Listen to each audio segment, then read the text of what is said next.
You're trapped in the most isolated place on the planet, with no communication, no rescue. Your body has entered a countdown to death. There's no ambulance, no hospital, no plane. There's just you, a scalpel, and an impossible decision. Now answer honestly. Would you cut open your own body to survive, or would you accept your fate? In 1961, a Soviet doctor did the unthinkable, and I'm going to tell you this complete and terrifying story. Hello everyone, this story sounds like a horror movie script, a thriller script, but it actually happened. It's the case of a young man named Leonid Rogozov, a doctor who spent the worst moments of his life cornered by Antarctica and his own body, and there was only one way to survive. He had to operate on himself, without help, without being able to pass out from anesthesia. Just him, a scalpel, and the greatest improvisation in the world to stay alive. Can you imagine? Hold on tight, breathe, and come with me. But first, don't forget, we're just starting this channel. We're beginning, believe it or not. Even though it's been a little over 2 months, there are few videos on the channel, and we plan to keep it that way. So the videos are very high quality for you, but we really need you to subscribe to the channel. It's a new project, but with you here, everything's great. And I also invite you to binge watch the other videos we already have on the channel, because they're videos made like this one with a lot of care. They're web documentaries, always from someone's perspective, telling you the story. I hope you enjoy it. I hope you subscribe to this new project of ours. Let's go. The setting of this story is one of the most beautiful places on the planet, but also one of the most cruel of all. Imagine an infinite white plain, the sky, and a cutting wind like a blade. That's what it was like where the Novolazarskaya base was located. It was a Russian research base founded by the Soviet Union. Nothing more than a handful of metal and wood in the middle of nowhere. It was April 1961. The calendar seemed to mock whoever lived there. Monday, Tuesday, Wednesday, all the same, all white, always that same handful of people working. And at that time of year, the days were already getting shorter. The sun appeared at 7 in the morning, and the sun was already setting close to 4 in the afternoon. The team was small, 12 men at most, and each one had a single, simple, and essential task there. A cook, a mechanic, a meteorologist, a radio operator, a geologist, and a doctor. Just one. His name was Leonid. He was 27 years old, and he's the main character of this story. Leonid was young, thin, with that look that learned to control his own breathing to never tremble, neither from cold nor pressure. But all his skills were about to be tested in an unexpected situation. The first signs. It was on an ordinary dawn that the story turned. After a full day in that boring routine, he lay down to sleep, and out of nowhere, a strange pain hit the right side of his belly. It was a small pain, but it was annoying, insistent. At first, Leonid didn't worry much. He thought it might be something he ate, especially since what they had most was old bread. Besides, he was a doctor. He knew the human body, especially his own body, and he was the best person there to take care of any pain. He got up, drank a glass of water, and went back to bed. It shouldn't be anything. The pain even eased a little, but soon after, it came back and came back worse. The whole night was spent tossing and turning with that annoying pain. In Antarctica, morning starts even before the sun arrives, and that dark morning, Leonid decided to avoid anything heavy. At breakfast, he had watery soup. The spoon hit the metal bowl and the sound echoed more than it should, and he understood why. Because it seemed like the pain responded to the noise. So, for the first time, he thought of another hypothesis of what it could be. The body was giving the warning that everyone fears. It could be appendicitis. At first, he laughed to himself, but that nervous laugh, you know, he thought, okay, the worst place in the world for this, congratulations, but he just breathed and let it go. He went to his workstation, the hours passed, and the fever rose. There he got really worried. He palpated his abdomen calmly, pretending to himself that he wasn't panicking, but there was no way. The checklist was complete. Pain when touched, fever, nausea, weakness. The signs piled up. There was no more denying it. The doctor diagnosed his own acute appendicitis. Then his mind calculated in a fraction of seconds. If it ruptures, it's peritonitis. If there's peritonitis, comes sepsis. And if it's sepsis, it's the end. At that moment, he knew how much time he had, and it wasn't much. The impossible situation. Now, in April 1961, the scenario was the worst possible. At that time, there at the Russian station in Antarctica, it's the transition period to polar night, which is when there's zero sunlight. During this transition period, many blizzards happen. And guess what? The weather conditions that day were horrible. So bad that the radio operator couldn't even make contact to request rescue. And even if he managed to call for help to take Leonid to a hospital, there was no visibility. A blizzard was raging. The wind was too violent. No plane would land. No ship would approach. The entire world was on the other side of the ice. Leonid called the entire base team and decided to tell them everything that was happening. He was as objective and direct as possible, and he explained that he had appendicitis, that it was serious, that if he didn't operate, he would die, and since there were no conditions for rescue to arrive, the surgery would happen right there at the base that same day. The base colleagues were tense. No one could say anything. It seemed like they even stopped breathing for a moment until one of them got the courage and asked who was going to operate. And Leonid, with the calmest voice in the world, answered, "Me." There was no option. He had to have surgery. But there was no protocol for this. There was no tutorial, no YouTube channel, no medical school class prepares someone to operate on themselves. That doesn't exist. If any other person at that base needed this surgery, Leonid would perform it normally. But fate didn't want it that way. This was his only chance to survive. So now it was him, the knowledge he had to perform the surgery, a scalpel, a mirror, and a lot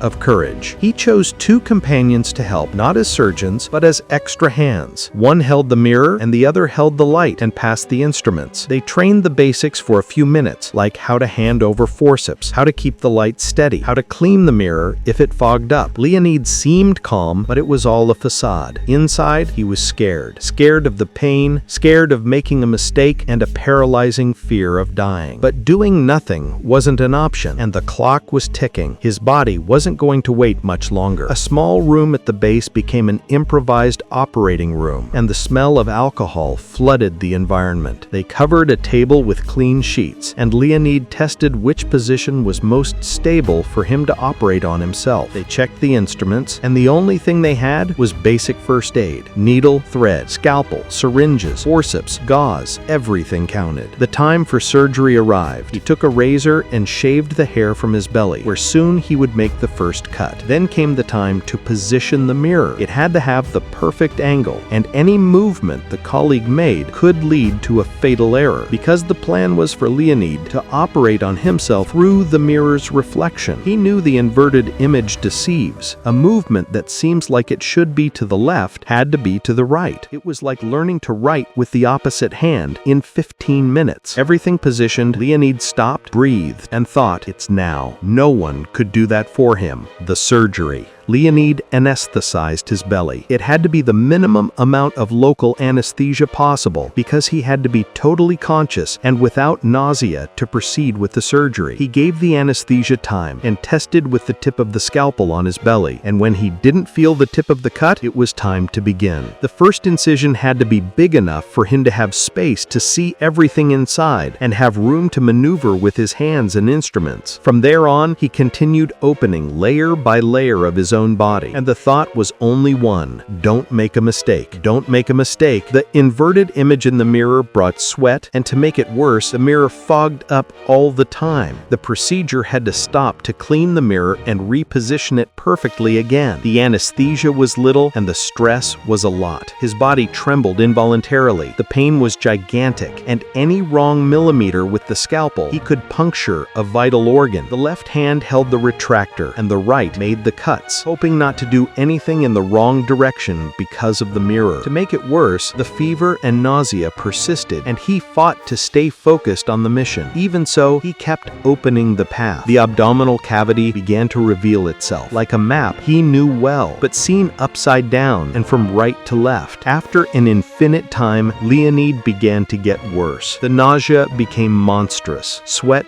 burned his eyes. The pain was also unbearable, and the mirror seemed more hindrance than help. So he decided to follow another strategy, an even more unthinkable one. He closed his eyes and went feeling his own viscera. He went blindly, remembering all the manuals he studied, as if he were the drawing of the human body in books. He even stopped for a few minutes to try to recover from the fatigue, stress, and pain. The colleagues were in complete silence, but the fear was almost palpable in that room. What if he gave up? What if he went into shock and passed out? Well, After a pause, Leonid went back to operating on himself. And it was like this, with his eyes closed, trusting in memory, in the touch, that he finally found the appendix. It was there, swollen, inflamed, exactly like the medical books described a case of appendicitis. It was there, about to rupture. It was almost a frightening relief for Leonid to find his own appendix like that. But finding it isn't winning. It's just the beginning. Now he had to close the blood vessels that fed the appendix, block the flow in the pedicle, which is the little stalk that connects the appendix to the intestine, remove the appendix, clean the entire area extremely well, and sew back all the layers of muscle and skin that he opened. And he did everything with a lot of pain, with a lot of sacrifice, a lot of tension, but he did it. If he passed out in the middle of the process, that was it. But he resisted, and it was more than 2 hours doing this insane surgery on himself. The aftermath. The last stitch on his belly was almost symbolic, and in a poorly anesthetized area, but that's okay. Leonid felt that mix of exhaustion and relief. The end of the surgery wasn't heroic at all. There was no applause or movie soundtrack. This was a chapter of real life on its most brutal day. There was relief, but fear still circulated in his veins, along with a different pain, but now a good pain. The pain of someone who knows they did what needed to be done. Dawn came, and it was a negotiation with pain.